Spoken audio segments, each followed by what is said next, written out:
Boa noite, meus irmãos. Boa noite, Nivaldo. Boa noite, Célia. Boa noite a todos.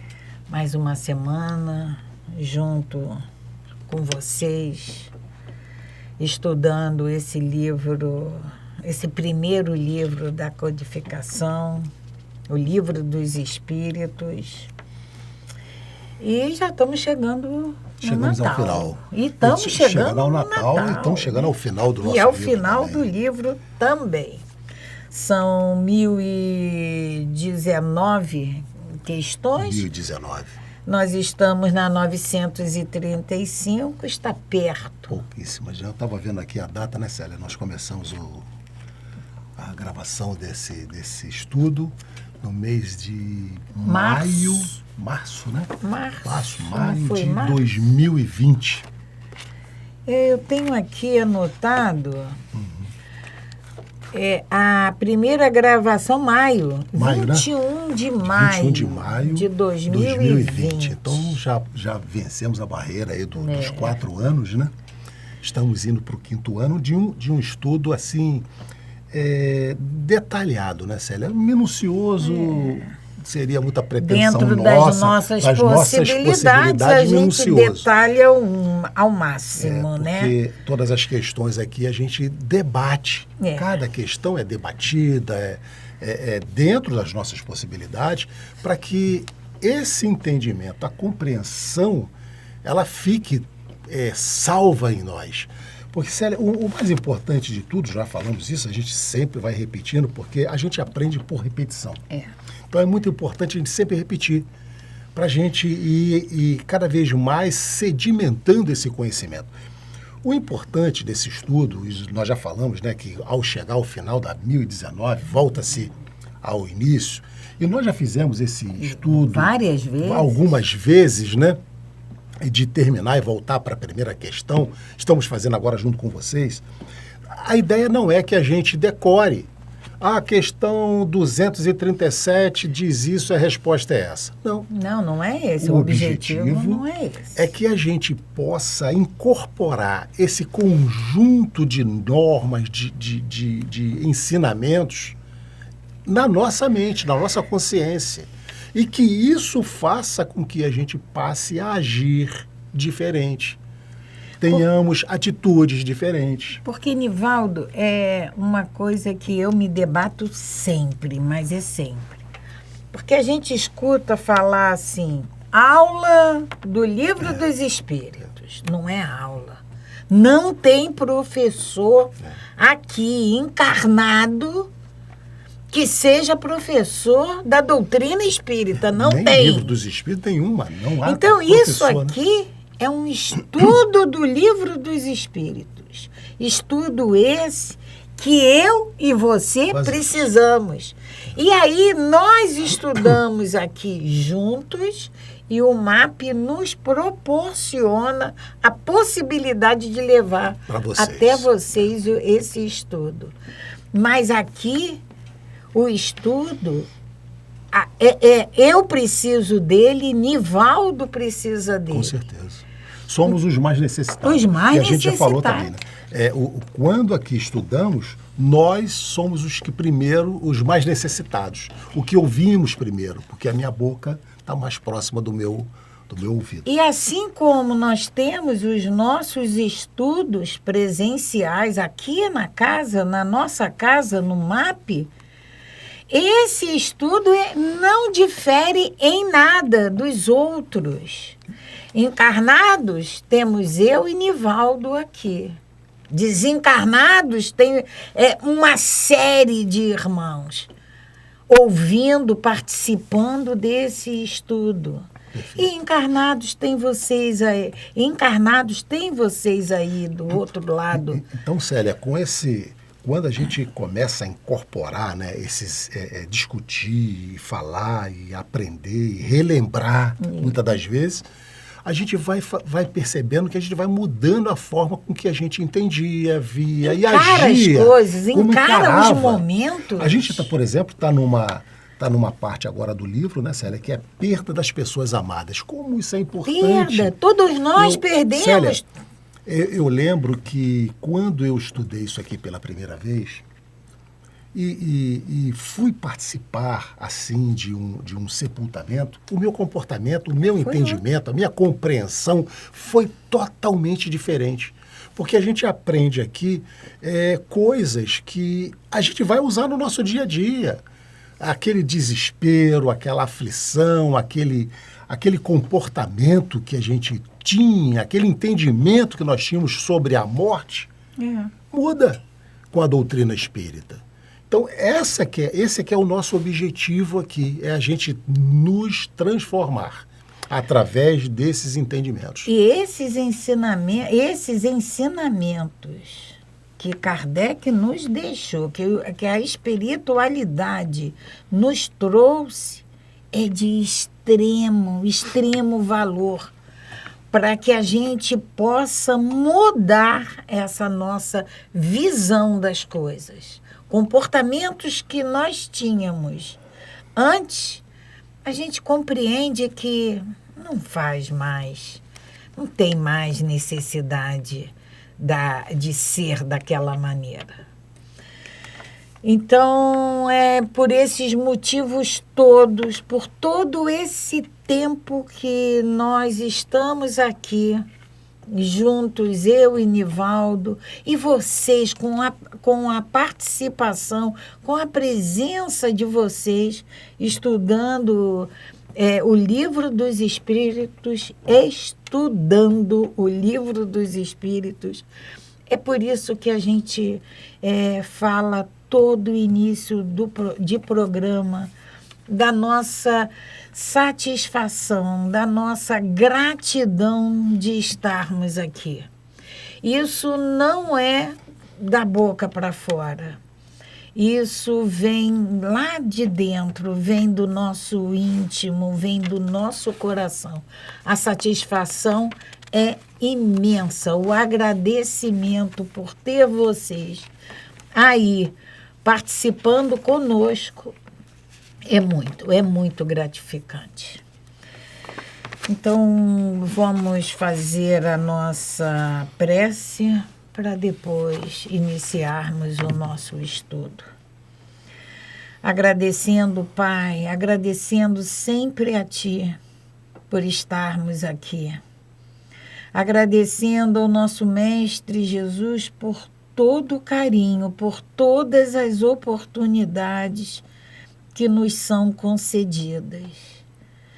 E te pedindo, Mestre, que sejamos sempre alimentados, fortalecidos, para que possamos procurar esses ensinamentos, perseverarmos nessa procura de entendimento, para que possamos nortear os nossos passos, as nossas decisões sempre no caminho reto, no caminho do bem, para que possamos, Mestre, almejar que quando retornarmos à pátria espiritual, possamos partir sendo um pouquinho mais rico do que aqui chegamos.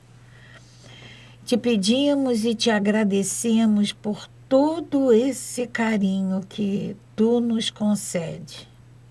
E te pedimos sempre, ilumina, Mestre, os nossos passos, as nossas decisões, o nosso falar, o nosso sentir, o nosso querer, Mestre. Que assim seja. Graças a Deus. E a mensagem que nós colocamos toda semana, a de hoje, que vocês vão ler junto conosco, ela nos diz: o errado é errado, mesmo que todo mundo esteja fazendo. O certo é certo, mesmo que ninguém esteja fazendo. O certo vai ser sempre certo. O errado é sempre errado. Não é porque todo mundo faz, então eu também vou fazer. Então, juntando essa reflexão com o nosso estudo, com o estudo do Livro dos Espíritos, todos nós já temos condições de fazermos a opção pelo certo. Podemos fazer pelo errado? Podemos. É o nosso livre-arbítrio. Podemos fazer a opção pelo errado? Podemos sim. Mas todos nós já temos a possibilidade, o esclarecimento, o conhecimento de fazer a opção pelo certo. Correto. Mesmo que todo mundo não faça. Kardec, não sei em qual livro, mas ele nos diz que mais vale a gente rejeitar uma verdade, a gente rejeitar uma verdade do que aceitar uma mentira. Porque mentira é mentira, é igual errado. Errado é errado. Eu acho que está no livro O que é o Espiritismo, Célia. Aquele primeiro livro dele. O que é o Espiritismo? Eu sei que Kardec... Nos debates, né, que ele tem com cético, com religioso, ele diz que é preferível que se rejeite uma verdade ao admitir uma mentira. Não, eu acho que é preferível que nós rejeitamos 10 verdades do que aceitar uma mentira. Porque a verdade vai ser verdade. Eu posso omiti-la hoje, mas ela vai aparecer. Verdade é verdade. Infelizmente, a gente vive uma época, né, Célia, do modismo, que muita gente diz assim, mas todo mundo faz. Todo mundo faz. Sabe aquele sinal de trânsito? Mas todo mundo aqui avança, isso aqui não... Todo mundo passa, não tem pardal, não tem câmera para filmar, então a gente não respeita. Ou seja, o certo é certo, mesmo que ninguém esteja fazendo. Então, o sinal está ali, é para ser respeitado. Mesmo que todo mundo esteja fazendo, a gente não pode entrar na onda de todo mundo.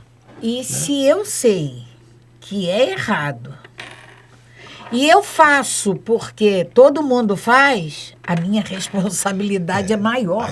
Porque eu sei que está errado. Se você praticou, mas você não sabia... É uma coisa. Eu não sabia. Né? Então, você entrou naquela cota lá da ignorância, da falta do entendimento, do conhecimento. Mas a partir do momento que você faz sabendo... a tua culpa é maior. Ou seja, aquela história, né, Célia? Mais será cobrado daquele que mais recebeu, daquele que sabe, do que mais sabe, né? Então, a gente precisa ter isso. Errado vai ser sempre errado. Como certo vai ser sempre certo. É para que a gente leve isso para a nossa semana e comece... Esse é o objetivo do estudo, para que a gente comece a fazer essas reflexões. É mudança de comportamento, Célia. Em todos os momentos do nosso dia a dia. Mudança de comportamento mesmo nosso. E dando continuidade, Célia, ao nosso estudo, nós paramos na questão 935. Só para a gente recordar, nós estamos na última parte do Livro dos Espíritos, no capítulo 1, mas da última parte. E estamos falando sobre perda das pessoas amadas. É um tema muito importante. E esse capítulo, né? Nivaldo, ele se refere às penas e gozos terrestres. Perfeitamente. Penas e gozos terrestres. E aí, dentro desse capítulo, nós estamos estudando agora perda das pessoas amadas. São os nossos entes queridos que a gente devolve para o plano espiritual. E como a gente tem que entender isso, né? Na semana passada, Célia, nós vimos a questão 934, quando Allan Kardec pergunta sobre a perda das pessoas que são caras, se não é uma daquelas que nos causam legítima tristeza. E ele responde que essa causa de dor atinge tanto o rico quanto ao pobre. Então, é uma dor democrática, né? Atinge a todos nós, independente da classe social, independente de qualquer coisa, nos atinge igualmente. Porque, Nivaldo, a gente sempre fala isso. Partir, o retorno ao mundo espiritual, todos nós certo. Iremos retornar. É certo, Célia. Então, nós vamos, todos nós. A gente observa, sabe, Célia, no atendimento fraterno, no atendimento das pessoas, determinadas situações que estão já lidando com os pais, com os avós, já com uma certa idade, e que tem aquele um pavor, não estão trabalhando exatamente dentro do entendimento do mundo espiritual, dentro do espiritismo, esse retorno desse espírito. Então, é preciso que a gente trabalhe isso. E eu sempre pergunto aqui, você conhece alguém com 200 anos?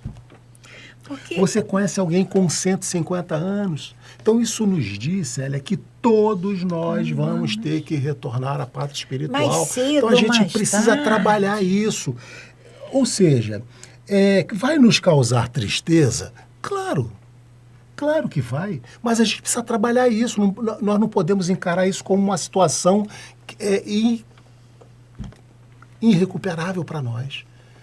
Nos colocarmos numa situação de final de linha. Não, a gente vai precisar continuar tocando a nossa vida. Porque a gente escuta, Nivaldo, toda quarta-feira, amanhã, né, na nossa reunião pública, tem a leitura do Evangelho. Então, é lido o Evangelho, é explicado, tem lá o item do Evangelho que fala dos laços de família, que fala desse retorno ao mundo, à pátria espiritual. A gente, toda semana, ouve o Evangelho e, com certeza, já ouvimos que vamos ter que retornar à pátria espiritual. Mas essa dor é causada porque a gente não vê mais o corpo físico. E temos essa necessidade, né? A gente sabe que a vida continua, mas a gente tem a necessidade de ver, de abraçar, de sentir, de tocar. E isso nós precisamos entender que eles continuam existindo, só não tem mais o corpo físico. Mas a gente abraça em pensamento, a gente beija em pensamento. Perfeitamente. E eles dizem isso, eles respondem essa questão exatamente assim, né, Célia? Essa causa de dor atinge tanto o rico quanto o pobre, representa uma prova ou uma expiação, a gente sabe disso.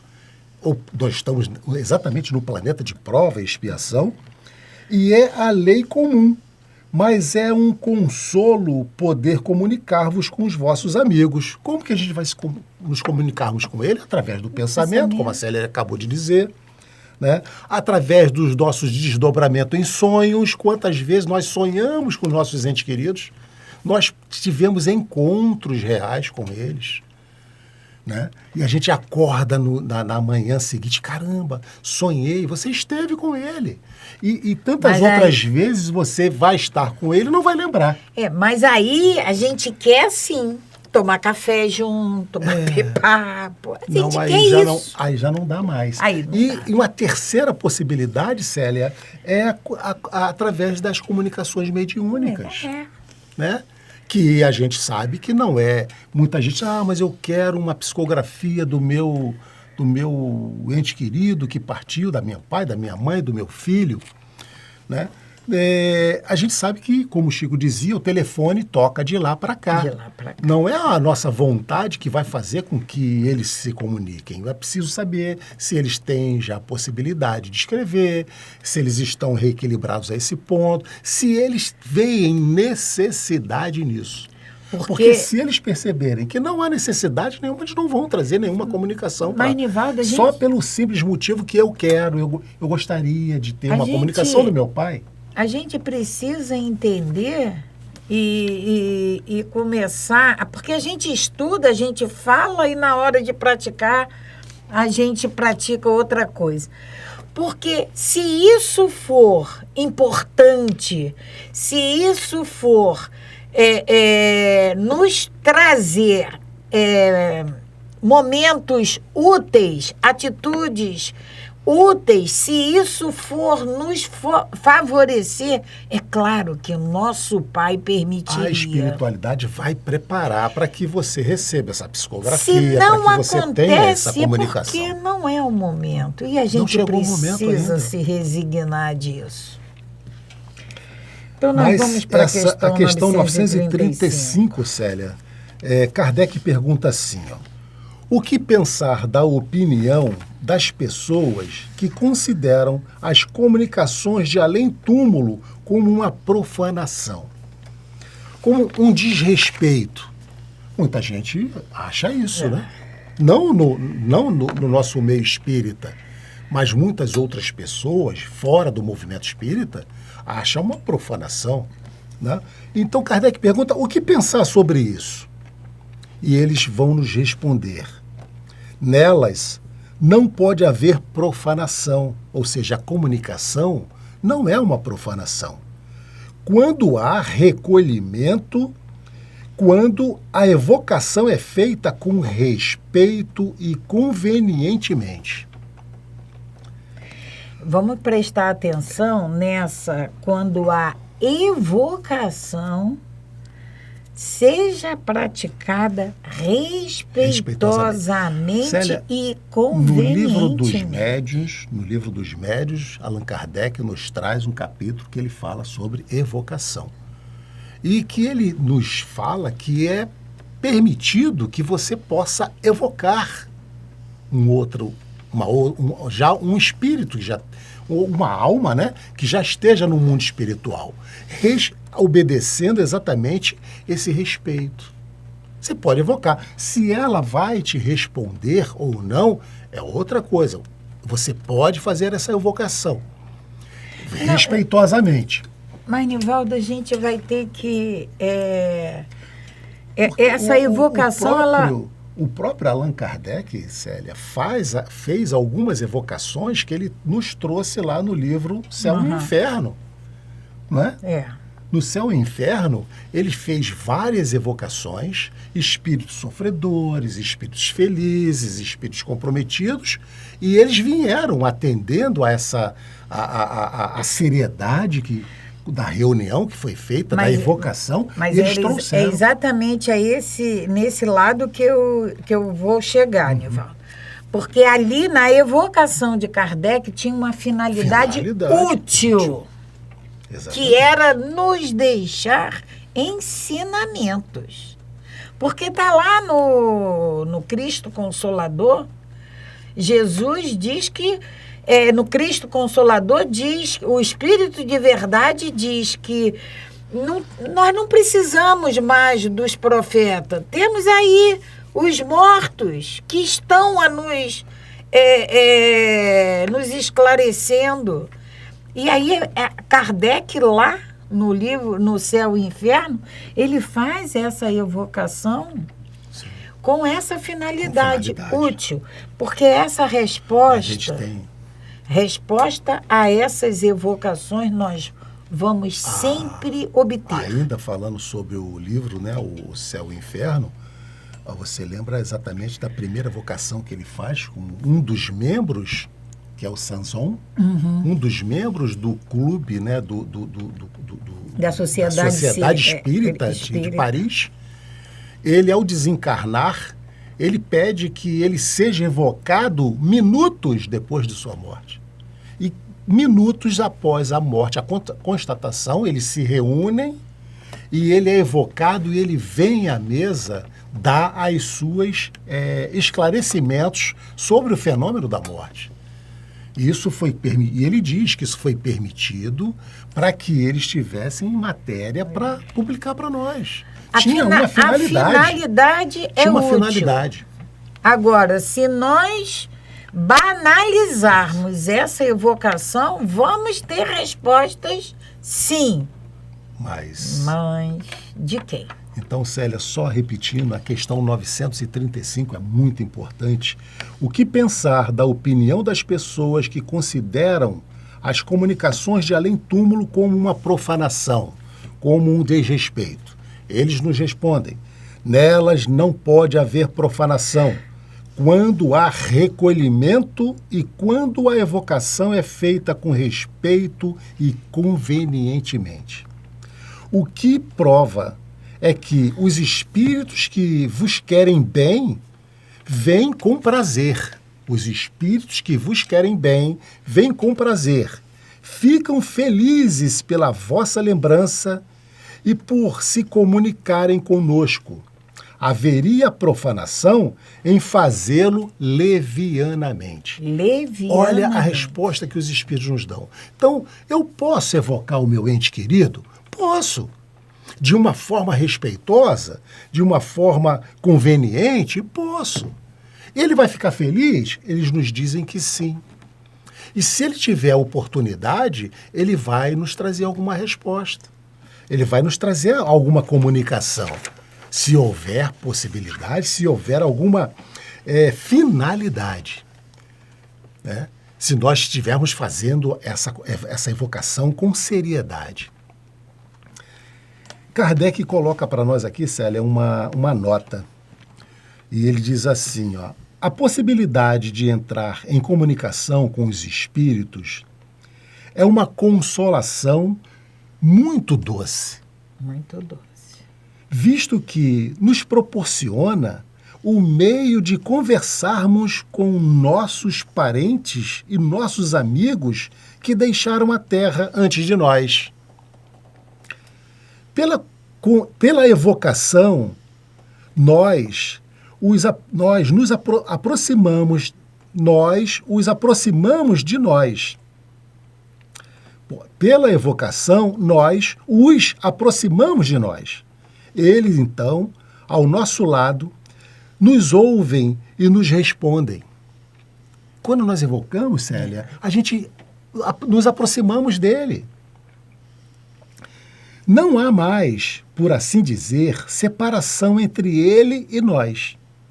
Eles nos ajudam com seus conselhos, testemunham-nos sua afeição e o contentamento que experimentam pela nossa lembrança. É uma grande satisfação para nós sabê-los felizes, saber através deles mesmos os detalhes da sua nova existência e, por nossa vez, adquirir a certeza de reencontrá-los. Olha que mensagem maravilhosa que Kardec nos traz. Consoladora. Né? Mas a gente... qual é a nossa... Quando a gente pensa num ente querido, qual é o primeiro impulso que nos vem ao nos referir a ele? É essa conversa respeitosa, com alguma finalidade útil, ou é uma indagação leviana? Porque a gente não pode esquecer que esses entes queridos retornaram à pátria espiritual porque chegou cumpriram o tempo que cabia a cada um deles aqui na matéria e retornaram à pátria espiritual, como vai acontecer Falamos aqui conosco. Nessa lei de planejamento reencarnatório várias vezes, em capítulos anteriores, em que a gente sabe que todos nós, ao nascermos, já viemos com a nosso bilhete de retorno carimbado. E quando retornarmos, não viramos santos. Não passamos a saber tudo. Muito pelo contrário.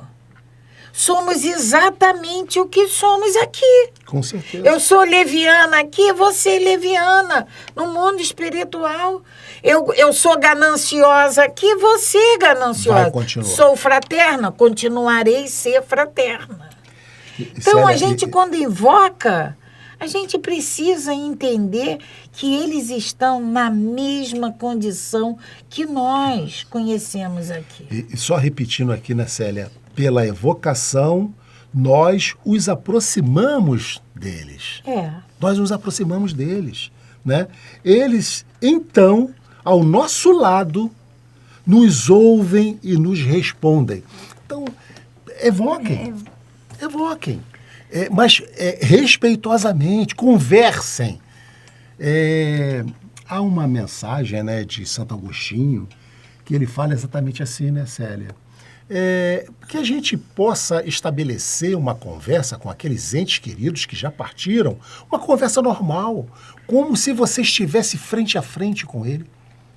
Diga para ele da sua saudade, diga para ele do quanto você amou, diga para ele do quanto ele foi importante na tua vida, diga para ele o quanto foi bom ter convivido com ele. Ele vai estar ouvindo isso, feliz, alegre. E ele vai estar respondendo, e aí feche os seus olhos e o ouça, que ele também vai responder para você. Ele vai dizer também o quanto foi importante, o quanto foi bom ter convivido com cada um de vocês. Então é o que ele nos diz aqui, ó. Pela evocação, nós os aproximamos dele. Então, eles, então, ao nosso lado, nos ouvem e nos respondem. Então, tenham certeza disso. Isso, Célia, é de uma profundidade, para nós, sabe assim, de um consolo enorme. A gente saber que podemos ouvir a voz, podemos perceber, que podemos conversar ainda. Não posso mais tocar, como você falou, mas eu sei que ele vai estar me ouvindo. Ele existe, ele não acabou, porque a gente tem o hábito de falar perdi. Não perdi o meu pai, perdi o meu... Não perdemos. Ele simplesmente não está mais fazendo parte desse mundo aqui, do corpo físico.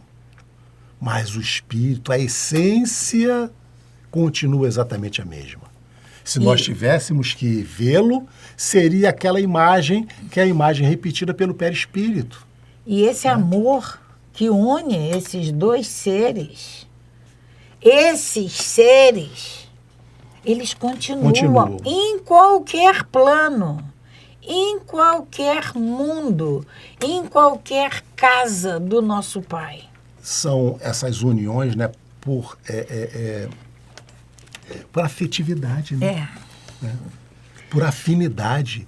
Então, nós que tivemos e temos essas uniões por afinidade de pai com filho, com mãe, com avô, nós vamos continuar, vamos manter. São os espíritos familiares que muitas das vezes estão aqui a nos orientar, né? Então, agora nós vamos para a questão 936, e que Kardec coloca a seguinte questão para esses irmãos. Como é que as dores inconsoláveis dos que sobrevivem se refletem nos espíritos que as causam? Aí nós vamos retornar à questão 934, quando Kardec diz assim: a perda dos entes queridos que nos são caros não constitui para nós legítima causa de dor. Então, é causa de dor. Agora, Kardec está questionando, Célia, essa nossa dor aqui, né, inconsolável, o que vai refletir?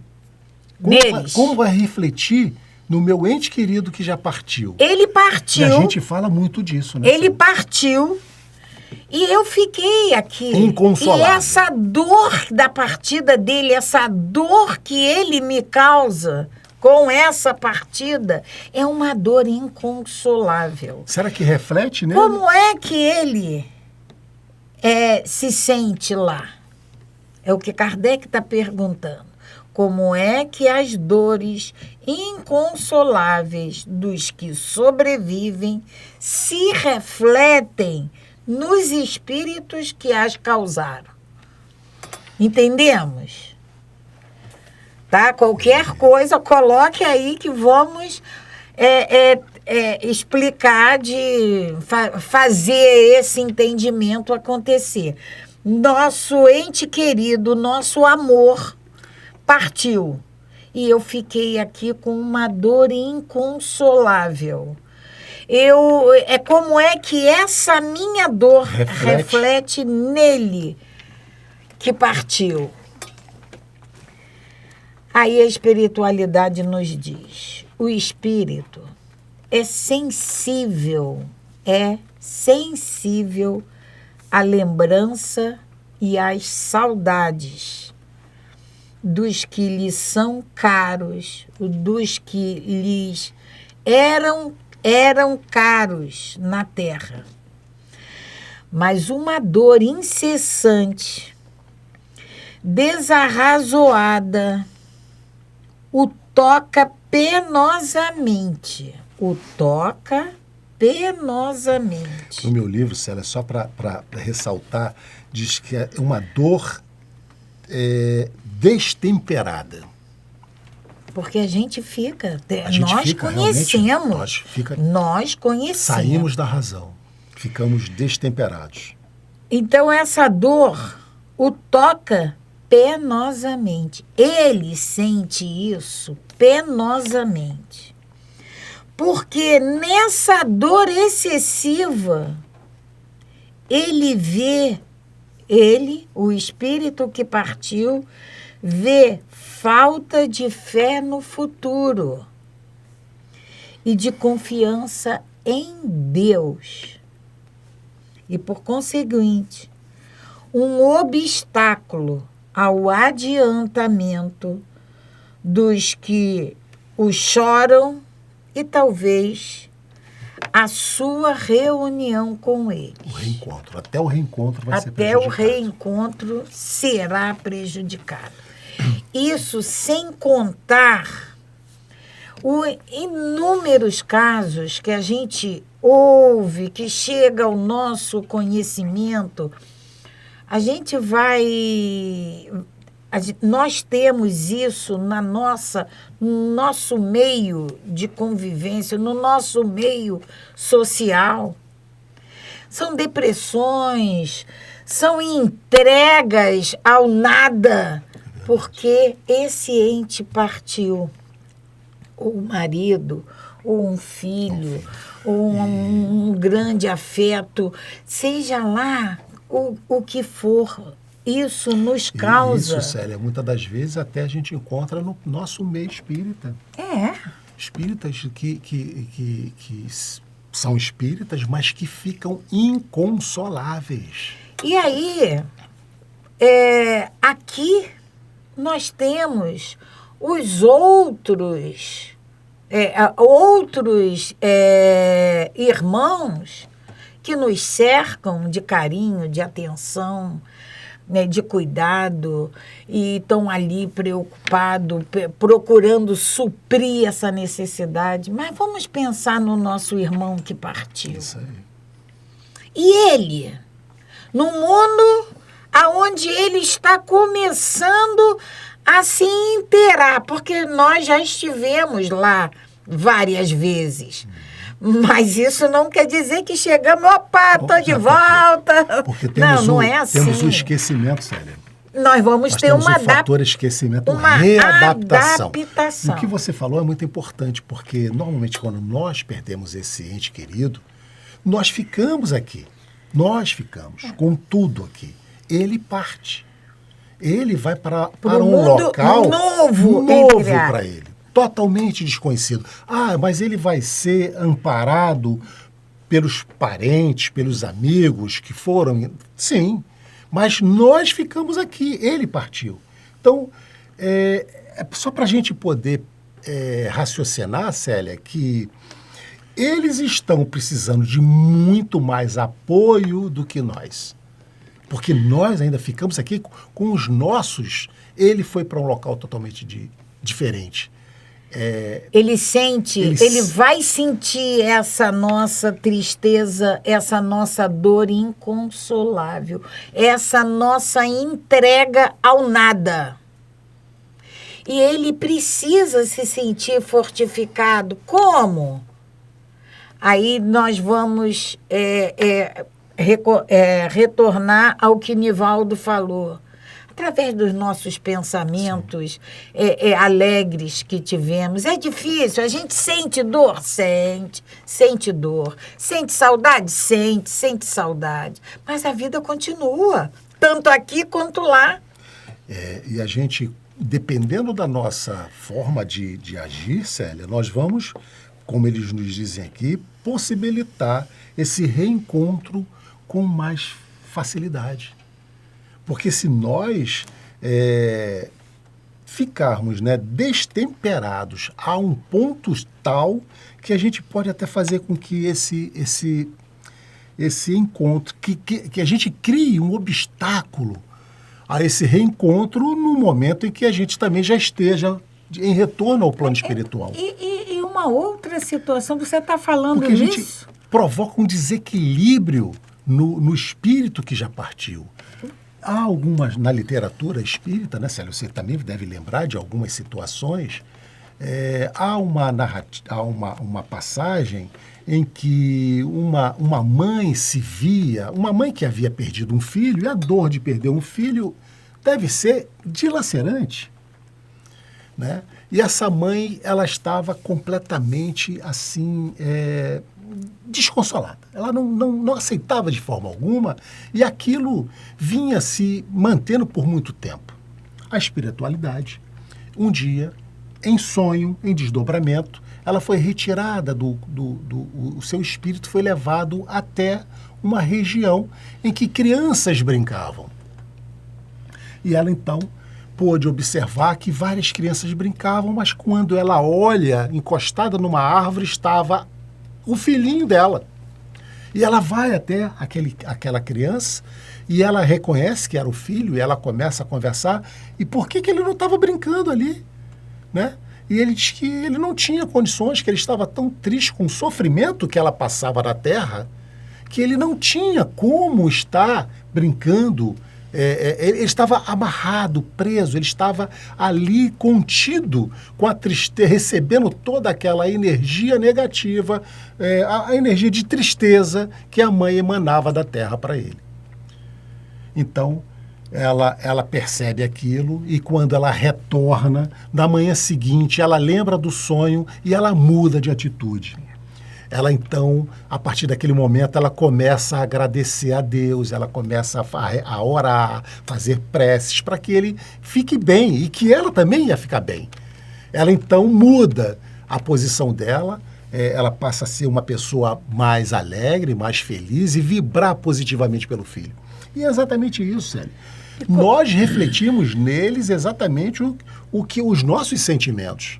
Então, a gente precisa estar muito atento com relação ao que a gente está sentindo com relação aos entes queridos que nós já perdemos. Essa dor, essas dores inconsoláveis que nos chegam com essa partida desse ente amado, muitas das vezes leva esse encarnado a pensar assim, não, eu vou também porque eu vou me encontrar com ele. Esse adiantamento. Tem muitas moradas na casa do nosso pai. Sim. A doutrina espírita já nos diz isso. E quando eu forço eu adianto a minha estadia aqui, achando que não vou. Eu vou ocupar outra casa. E a distância desse ente querido vai se tornar muito maior. Então, a gente precisa entender que esse tempo que nós temos aqui é determinado pelo nosso Pai e é o tempo necessário que nós precisamos.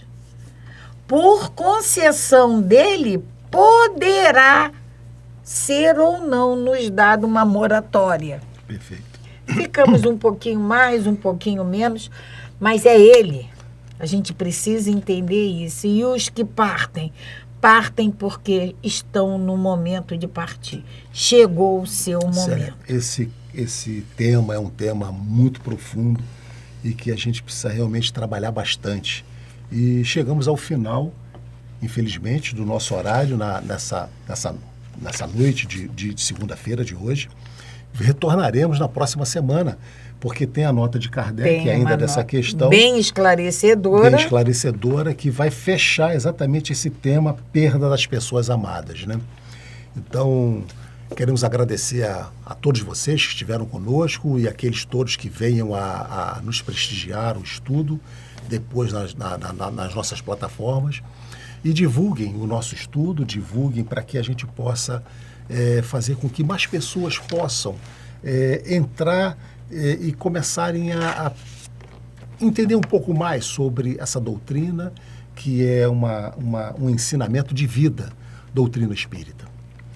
Então, vamos fazer a nossa prece final, agradecendo a Deus, agradecendo a Jesus, a todos os espíritos amigos, a todos os nossos mentores e guias espirituais, para que a gente possa ter uma semana de muita paz, de muito entendimento, de muito progresso espiritual. Que assim seja. Paz e bem, paz e luz. Paz, muita paz.